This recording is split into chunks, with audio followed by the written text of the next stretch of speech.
Praise lord. October 16వ తేదీ 2020. ఈరోజు దేవుని వాక్యము యెషయా గ్రంథము 51వ అధ్యాయము 12వ వచనము. నేనే మిమ్ము ఓదార్చువాడను. అవును క్రీస్తునందు ప్రియులారా, దీనులను దుఃఖపడువారిని క్షేమముగా లేవనెత్తి ఓదార్చువాడు మన ప్రభువైన యేసుక్రీస్తు.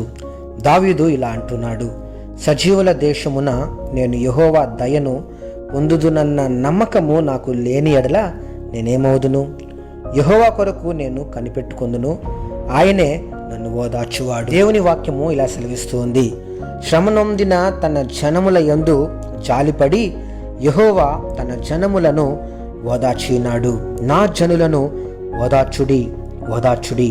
ఈ వాక్యం వింటున్నటువంటి నా ప్రియ సహోదరి సహోదరులారా, శ్రమలు, ఇరుకు, ఇబ్బంది, అనారోగ్యము, అవమానము, నింద, ఆర్థిక సమస్యలు, అప్పుల బాధ, ఇలా ఎన్నో సమస్యలతో నీవు కుమిలిపోతున్నావా?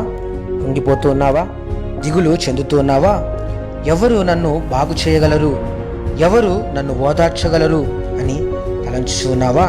ఆ ప్రభువైన యేసుక్రీస్తు నీతోనే మాట్లాడుతున్నాడు. ఈ గొప్ప వాగ్దానాన్ని నీ జీవితంలో నీవు అనుభవించడానికి ఈ వాక్యం ద్వారా నీ ముందుకొచ్చాడు. వాక్యం సెలవిస్తుంది, క్రీస్తు యొక్క శ్రమలు మా యందెలాగూ విస్తరించుచున్నవో అలాగే క్రీస్తు ద్వారా ఆదరణయు మాకు విస్తరించుచున్నది. క్రీస్తునందు ప్రియులారా, దేవుడు మిమ్మును ఆదరించును, ఓదార్చును అన్నటువంటి నిరీక్షణ కలిగి ధైర్యముతో ముందుకు వెళ్ళడానికి ప్రభు సన్నిధిలో ప్రాధేయపడండి, మొరపెట్టండి. ఆయనే మిమ్మును ఓదార్చువాడు. ఈ వాగ్దానం మనందరి జీవితంలో నెరవేరును కాక. ఆమేన్. క్రీస్తు పరిచర్యలో మీ సహోదరుడు. God bless you all.